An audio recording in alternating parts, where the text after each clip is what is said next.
दिल्ली से पकड़ा गया आईएसआईएस का आतंकी अबू यूसुफ और मुस्किम के छोटे भाई आकिब खान ने कहा कि दिल्ली पुलिस ने उसके घर से आईएसआईएस का झंडा बरामद किया। दुबई और कतर की यात्रा कर चुका है अबू यूसुफ, जबकि उसके पिता कफील अहमद का कहना है कि अबू यूसुफ दुबई, सऊदी और कतर की विदेश यात्रा कर चुका है। जबकि शुरुआती दौर में 9वीं क्लास में फेल होने के बाद हैदराबाद में पैंट पुलिस और पीओपी का काम करना शुरू किया था। आतंकी अबू यूसुफ को वापस दिल्ली लेकर के गई पुलिस। अबू की निशानदेही पर 4 से 5 लोगों को गिरफ्तार किया गया। बड़े हमले की साजिश रच रहा था संदिग्ध अबू यूसुफ। आईएसआईएस का संदिग्ध आतंकी अबू यूसुफ की गिरफ्तारी के बाद यूपी पुलिस अलर्ट पर है। यूपी एटीएस ने शुरू किया मामले की जांच। बलरामपुर में यूपी एटीएस ने डाला डेरा। लखनऊ में एक्टिविस्ट नूतन ठाकुर ने अनी ग्रुप पर आरोप लगाते हुए कहा कि अनी ग्रुप के लोगों ने हजारों करोड़ रुपए की ठगी की। लखनऊ के आसपास के कई जिलों में लोगों से ठगी की वारदात को अंजाम दिया गया। अनी बुलियन के सीएमडी अजीत गुप्ता का अयोध्या के मिल्कीपुर से बीजेपी विधायक बाबा गोरखनाथ से भी कनेक्शन सामने आ रहा है। विधायक बाबा गोरखनाथ और अजीत गुप्ता की फोटो और वीडियो भी एक दूसरे से गहरे रिश्ते की गवाही दे रहे हैं। मेरठ में नकली किताबों के अवैध कारोबार का मामला सामने आया। गजरौला में देर रात को पुलिस ने छापेमारी की। गजरौला से करोड़ों रुपए की किताबें बरामद हुई है। कई और जगह भी गोदाम हो सकते हैं। बीजेपी नेता की इस प्रिंटिंग प्रेस पर पुलिस ने छापेमारी की थी। भारी मात्रा में एनसीईआरटी की नकली किताबें बरामद हुई है। 7वीं से लेकर के 12वीं तक की करोड़ों रुपए की नकली किताबें। 364 तरह की नकली किताबों का व्यापार गोरखधंधा यहां से संचालित होता था। मेरठ में एनसीईआरटी की फर्जी किताबों के मामले में बीजेपी महानगर के उपाध्यक्ष सुनील गुप्ता पर गाज गिरी है। पार्टी से सुनील गुप्ता को निलंबित किया गया है। बीजेपी महानगर अध्यक्ष मुकेश सिंघल ने उसे निलंबित किया। 35 करोड़ रुपए की नकली किताबें पकड़े जाने का मामला सामने आया है। प्रतापगढ़ के कंधई थाना इलाके में पुलिस और बदमाशों के बीच मुठभेड़ में पुलिस ने शातिर बदमाश को गिरफ्तार किया। साथ ही मुठभेड़ के दौरान 2 बदमाश मौके से फरार होने में कामयाब हो गए। ग्रेटर नोएडा में पुलिस और बदमाशों के बीच मुठभेड़ हुई है। मुठभेड़ में 25,000 का एक इनामी बदमाश घायल हुआ। घायल बदमाश को अस्पताल में भर्ती करवाया गया। फिरोजाबाद में पुलिस और बदमाशों के बीच मुठभेड़ में 20,000 का एक इनामी बदमाश घायल। मुठभेड़ के दौरान बदमाश के भागने में कामयाब रहा। आगरा के शाहगंज थाना इलाके में पुलिस और बदमाशों के बीच मुठभेड़ में एक बदमाश को लगी गोली। फायरिंग के दौरान दरोगा राजीव सोलंकी घायल हो गया। जालौन पुलिस को मिली बड़ी कामयाबी। पुलिस ने शातिर बदमाश को किया गिरफ्तार। पिछले 3 साल से चल रहा था फरार। लखनऊ में यूपी एसटीएफ ने घटतौली के मामले में बड़ा खुलासा किया। एसटीएफ ने 2 दुकानदारों के साथ ही 5 टेक्नीशियन को गिरफ्तार किया। इलेक्ट्रॉनिक वेइंग मशीनों में छेड़छाड़ करके चूना लगाते थे। मशीन में चिप लगा करके 6% तक की घटतौली कर रहे थे। आरोपी रिमोट के जरिए वेइंग मशीन को ऑपरेट करते थे। हर 100 किलो पर 6 किलो कम तोलती है मशीन। कानपुर जेल के अंदर कोरोना के बढ़ते कहर को देखते हुए कानपुर के डीएम और एसएसपी ने कानपुर जेल का औचक निरीक्षण किया है। जेल में अभी तक कुल कोरोना मरीजों का आंकड़ा बढ़ता जा रहा है। अमेठी में कानून की खुलेआम धज्जियां उड़ा रहे पुलिस वाले। सीओ ऑफिस के बाहर खुलेआम सिगरेट पीते नजर आए पुलिसकर्मी। सिगरेट पीने का ये वीडियो वायरल हुआ है।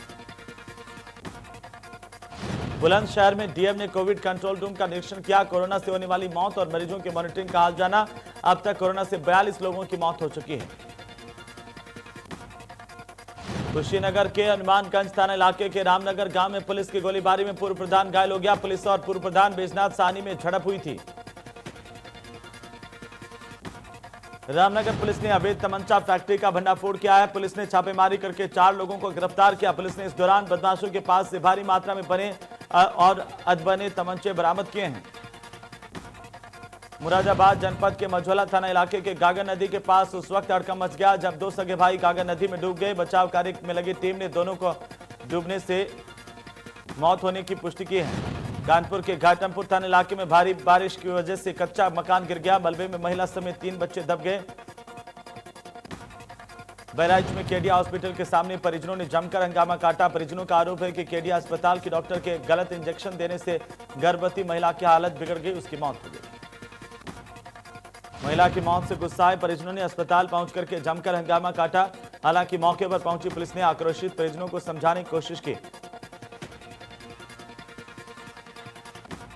कोरोना महामारी के बीच अब मूर्तिकारों के परिवारों में भी भुखमरी की स्थितियां पैदा हो गई है। वजह है कोरोना के चलते सारे तीज और त्योहार को मनाने के लिए प्रशासन ने रोक लगा दी है। यूपी से गुजरात जा रही बस उज्जैन में पलट गई। हादसे में 2 लोगों की मौत हुई। करीब 2 दर्जन से ज्यादा लोग घायल हुए हैं। महाराजगंज के फरिंदा थाना इलाके में बाइक अनियंत्रित होकर ट्रक में घुस गई। हादसे में बाइक सवार की मौके पर ही मौत हो गई। चमोली की सड़कों पर मलबा गिरने से बद्रीनाथ हाईवे बंद हो गया है। बद्रीनाथ हाईवे पीपलकोटी के पास मलबा गिरा। हाईवे के बंद होने से यात्रियों को परेशानी का सामना करना पड़ रहा है। पौड़ी के पौड़ी कोटद्वार नेशनल हाईवे 534 पर कार ने स्कूटी में टक्कर मारी। टक्कर लगने से स्कूटी और कार गहरी खाई में गिर गई। मसूरी के हाथी पांव मार्ग पर नाग मंदिर के पास गहरी खाई में गिरी कार। हादसे में कार सवार 5 लोग घायल। कन्नौज में जिला मुख्यालय से महज 10 किलोमीटर की दूरी पर बसा कासिमपुर गांव आज भी अपनी बदहाली पर आंसू बहा रहा है। आजादी के इतने साल बीतने के बाद भी गांव में बिजली नहीं पहुंच पाई है। कानपुर में शालिनी यादव का वीडियो वायरल हुआ है। शालिनी यादव ने कहा कि हमारे निकाह को लफ्ज याद ना कहें, हमने अपनी मर्जी से शादी की है। मुजफ्फरनगर में नेशनल हाईवे अथॉरिटी और चकबंदी विभाग के साथ ही किसानों के बीच चल रहा विवाद थमने का नाम नहीं ले रहा। इसके चलते थाना तिरपड़ी गांव में भारतीय किसान यूनियन की एक पंचायत आयोजित की गई।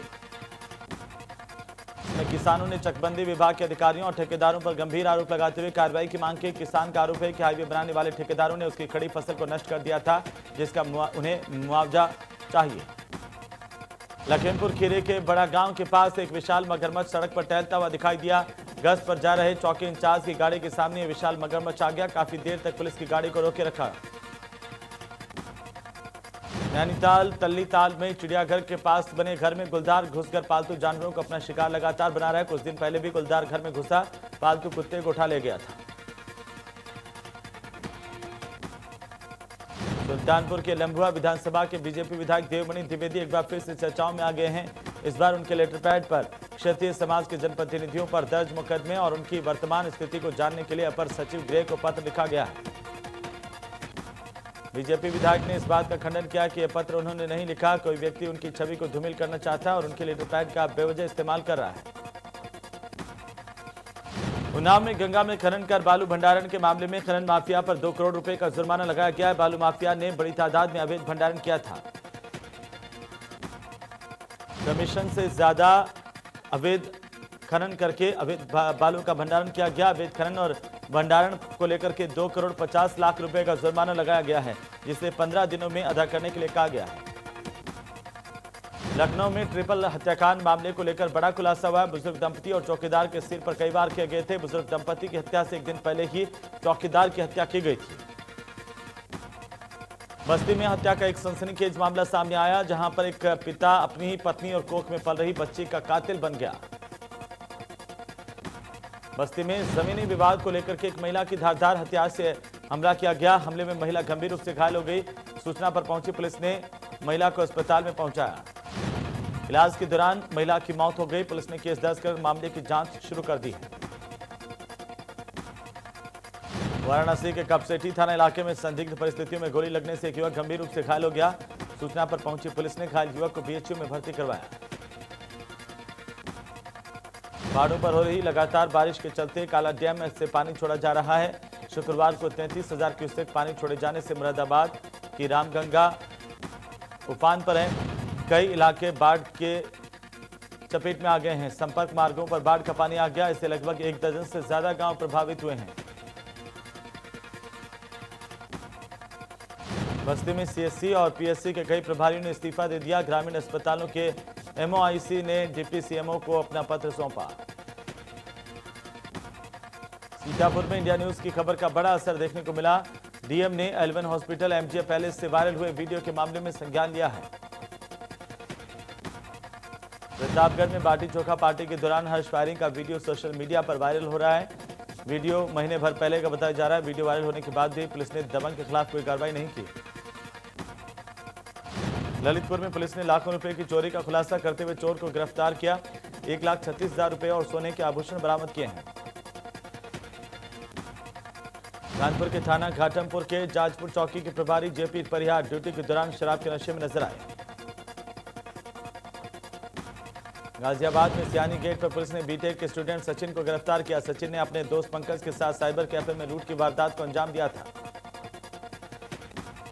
मैनपुरी में दरोगा के घर पर 12 लाख रुपए की चोरी का मामला सामने आया। चोरों ने जेवरात और अन्य सामान मकान से हाथ साफ कर दिया। बाराबंकी में मार्फिन देश भर में तो जाती ही है, लेकिन दूसरी बार पुलिस ने बड़ा खुलासा कर ये राज खोल दिया है। यूपीएसटीएफ की टीम ने बाराबंकी के सरकारी राशन की दुकान चलाने वाले दुकानदार को गिरफ्तार कर राशन की दुकानों में कांटे में सेटिंग का पर्दाफाश किया है। मेरठ में साइबर सेल और कंकरखेड़ा पुलिस ने 29 रुपए का रजिस्ट्रेशन करवाकर दर्जनों बेरोजगारों के साथ लाखों रुपए की ठगी करने वाले 2 आरोपियों को गिरफ्तार किया है। आगरा के शाहगंज थाना इलाके में पिता और बहन को युवक ने जमकर पीटा। पिटाई का वीडियो सोशल मीडिया पर वायरल हुआ है। कानपुर देहात के माती जेल में गैंगस्टर के मामले में बंद कैदी रुस्तम ने चम्मच और थाली को नुकीला हथियार बनाकर खुद के हाथ और पैर पर वार किए। उधर नोएडा में कंपनी के फ्रेंचाइजी के नाम पर लोगों से ठगी करने वाला एक गिरोह गिरफ्तार किया गया है। बलिया जनपद के सदर कोतवाली के बिचला घाट में विश्व हिंदू परिषद के सदस्यों ने जिलाध्यक्ष के नेतृत्व में पशु तस्करों की 3 गाड़ियों को पकड़ा। प्रयागराज के सोराव ब्लॉक में पोलागढ़ के गांव में लेखपाल का वीडियो वायरल हो रहा है। देहरादून सचिवालय में मुख्यमंत्री त्रिवेंद्र सिंह रावत ने शासन के वरिष्ठ अधिकारियों और समस्त जिलाधिकारियों के साथ वीडियो कॉन्फ्रेंसिंग के जरिए बैठक की। बारिश की वजह से भूस्खलन चमोली जिले में आफत का सबब बन गया है। प्रदेश के वन मंत्री हरक सिंह रावत ने अपनी विधानसभा क्षेत्र कोटद्वार में पत्रकारों से बातचीत की। मसूरी में कोरोना पॉजिटिव आए एक दंपति और एक बच्चे को कोविड केयर सेंटर से ले जाने को लेकर प्रशासन को कड़ी मशक्कत करनी पड़ी। उत्तराखंड में बीजेपी इन दिनों शारीरिक शोषण के आरोपों से घिरे विधायक महेश नेगी के मामले को लेकर के पार्टी के भीतर हलचल मची हुई है। हल्द्वानी के काठगोदाम थाना इलाके के दमुआ ढूंगा के मित्रपुरम में हुई महिला की हत्या के मामले में पुलिस ने 24 घंटे के अंदर खुलासा कर दिया। पर्यटन सचिव दिलीप जावलकर ने पौड़ी में 13 डिस्ट्रिक्ट 13 डेस्टिनेशन के तहत चल रही योजनाओं का निरीक्षण किया। सतपुली में भी 13 डिस्ट्रिक्ट 13 डेस्टिनेशन के तहत विभिन्न योजनाओं से संबंधित अधिकारियों से कार्य की प्रगति को लेकर उन्होंने जानकारी दी। नयार नदी में फिशिंग और एंगलिंग का अच्छा स्कोप है। उन्होंने कहा कि पिछले दिनों में पैराग्लाइडिंग और पैरासीलिंग के जो प्रयास किए गए थे उसके परिणाम भी अच्छे रहे। हरिद्वार में पिछले 5 दिनों से लगातार बारिश का दौर की वजह से मौसम सुहाना बना हुआ है। लोगों को गर्मी से राहत मिली है। ऋषिकेश में कोरोना मरीजों की संख्या बढ़ गई है। मुन्नी की रेती में 17 मरीज पाए गए हैं।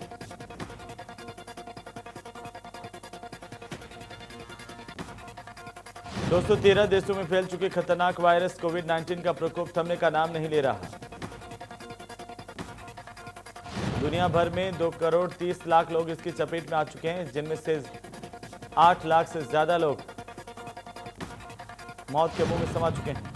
देश में कोरोना का कहर जारी। 24 घंटे में रिकॉर्ड 70,000 से ज्यादा नए केस सामने आए। यूपी में तेजी से बढ़ रहा कोरोना मरीजों का आंकड़ा। 24 घंटे में कोरोना के 5,000 से ज्यादा केस मिले हैं। उत्तराखंड में कोरोना का कहर जारी। पिछले 24 घंटे में कोरोना के 483 नए केस सामने आए हैं।